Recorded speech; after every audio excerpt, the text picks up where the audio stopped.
नमस्कार साथियों, हर हर महादेव। साथियों, जैसा कि आप लोगों को याद होगा कि हम लोगों ने एक नई श्रृंखला का प्रारंभ किया है, आओ ज्योतिष समझें।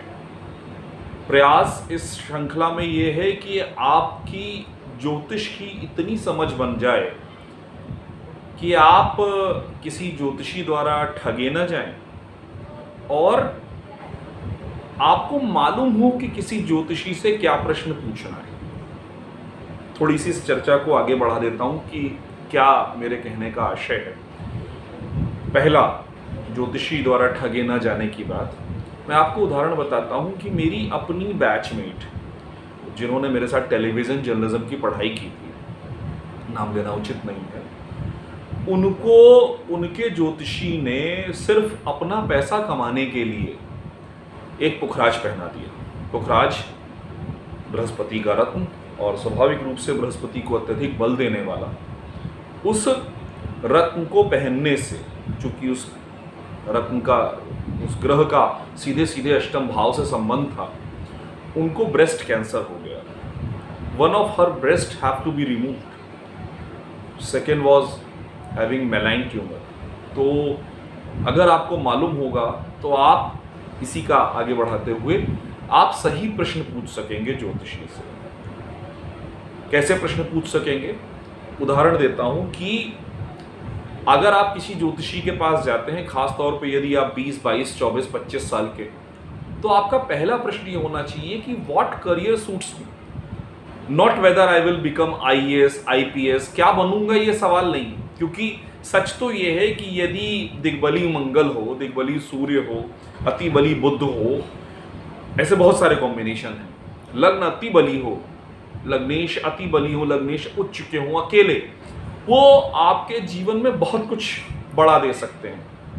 लेकिन सवाल ये है कि क्या वो बड़ा आपको सूट करेगा या नहीं। दो उदाहरण और देता हूं आपको। मेरे पास एक क्लाइंट आते हैं, नाम नहीं लूंगा, क्रिश्चियन है। उनके पास इस वक्त ऑलमोस्ट करोड़ों की प्रॉपर्टी है, लेकिन फिर भी वो परेशान। कारण फिर नहीं बताऊंगा अभी, जब हम लोग इस चर्चा को आगे बढ़ाएंगे तो उनके चार्ट के साथ उदाहरण देके बताऊंगा। और एक और साथी आते हैं साउथ से, आई थिंक तमिलनाडु से आते हैं। वो सीनियर CMO के लेवल के हैं, बहुत बड़े बोन सर्जन, लाखों रुपए में अर्निंग है, लेकिन घनघोर असंतुष्ट हैं क्योंकि उनको वो बनना नहीं था, उनकी वो चाह नहीं थी। तो हम लोग इस श्रृंखला को जब आगे बढ़ाएंगे और ज्योतिष की अपनी समझदारी बनाएंगे तो हम समझ पाएंगे कि ज्योतिषी से क्या प्रश्न करने हैं और ज्योतिषी जो हमें बता रहा है वो हमारे लिए उचित है या नहीं। चलिए साथियों, आज के इस श्रृंखला के दूसरे भाग की तरफ आपको ले चलता हूं। पिछली बार हम लोगों ने ज्योतिष की परिभाषा पर चर्चा की थी। अब मैं आपको वैदिक पाराशरी ज्योतिष के सिद्धांतों से परिचित करवाने का प्रयास करूंगा। सबसे पहले हम जिसे वैदिक पाराशरी ज्योतिष कहते हैं वो है क्या, वो किस क्या बोलते हैं, कंपास पे चलता है। जैसे अधिकतर लोग इतने पढ़े लिखे हैं, वो जानते हैं कि कंपास क्या होता है।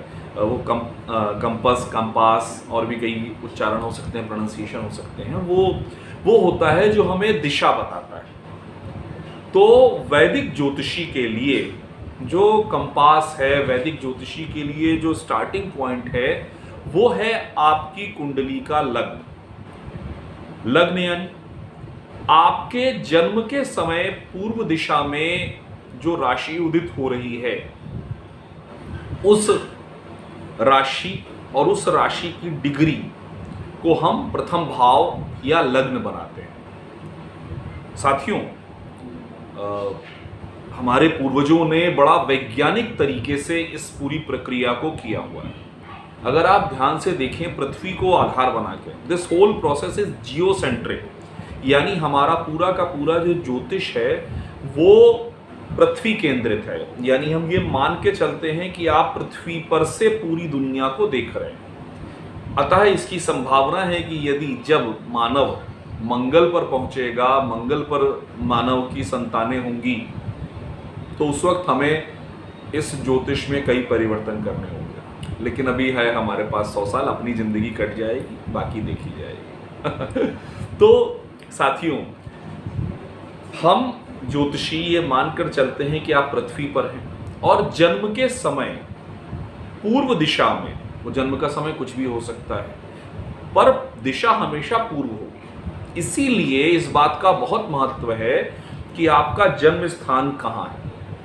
यहाँ तक कि यदि संभव हो, खासतौर पे आजकल के सॉफ्टवेयर्स में, तो आप लैटिट्यूड लॉन्गिट्यूड डाल सकते हैं।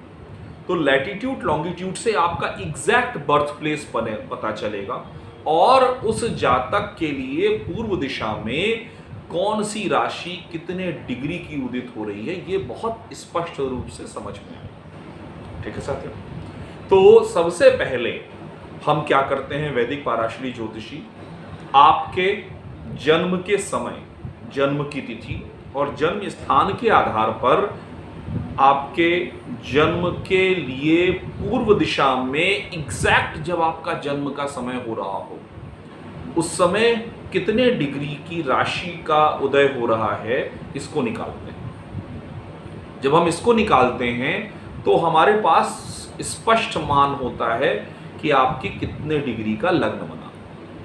लग्न बना यानी आपका प्रथम भाव कितने डिग्री का है। उदाहरण स्वरूप आगे चलकर मैं आप लोगों के साथ कालपुरुष की कुंडली पर चर्चा करूंगा। यानी कालपुरुष की कुंडली का एक बेसिक कॉन्सेप्ट समझ लीजिए।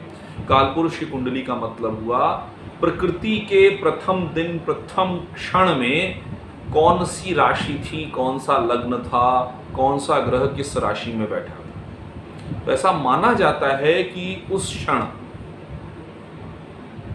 मेष राशि लग्न में थी, मंगल वहां बैठे हुए थे क्योंकि वो उनकी मूल त्रिकोण राशि थी, और आगे चल के जब मैं चर्चा करूंगा तो बताऊंगा कि एक ही राशि में ग्रह की स्थिति के आधार पर वह अपनी मूल त्रिकोण राशि में भी माना जा सकता है और सिर्फ स्वग्रही माना जा सकता है। इस पर चर्चा हम लोग आगे करेंगे। तो सारे के सारे जो ग्रह थे वो अपनी मूल त्रिकोण राशियों में, अपनी बली राशियों में बैठे हुए थे।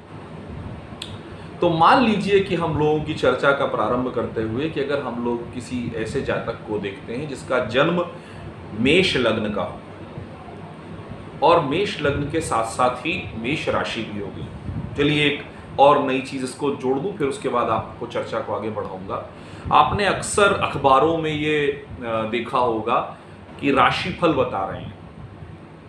राशिफल का जो कॉन्सेप्ट है उसको अगर हम लोग समझें तो चंद्र राशि की बात होती है। यानी जब भी किसी व्यक्ति के बारे में ये कहा जाता है कि आपका राशिफल ये है, या अखबारों में खास तौर पे आता है, तो वो चंद्र राशिफल होता है। चंद्र राशिफल यानी आपके चंद्रमा जिस राशि में बैठे हैं उनके प्रोपोर्शन में आसपास के ग्रह क्या हैं और वो क्या प्रभाव डाल रहे हैं। चलिए एक ऐसी बात बताता हूं जो आपका दिल तोड़ देगी, खास तौर पे उन लोगों का जिन्होंने सिर्फ ज्योतिष को अभी सिर्फ दूर से देखा और समझा है और अक्सर रोज अखबार खोलते ही सबसे पहले अपना राशिफल देखते हैं। ये राशिफल आपके जीवन के सिर्फ 10 से 20% तक सही हो सकता है। अपर लिमिट बता रहा हूँ, बहुत उड़ के 25%, अनलेस कोई बहुत उच्च कोटि का ज्योतिषी हो तो उनसे क्षमा मांगते हुए 99% केसेस में अगर आप अखबार में अपना राशिफल पढ़ रहे हैं तो वो मात्र 20 से 25% आपको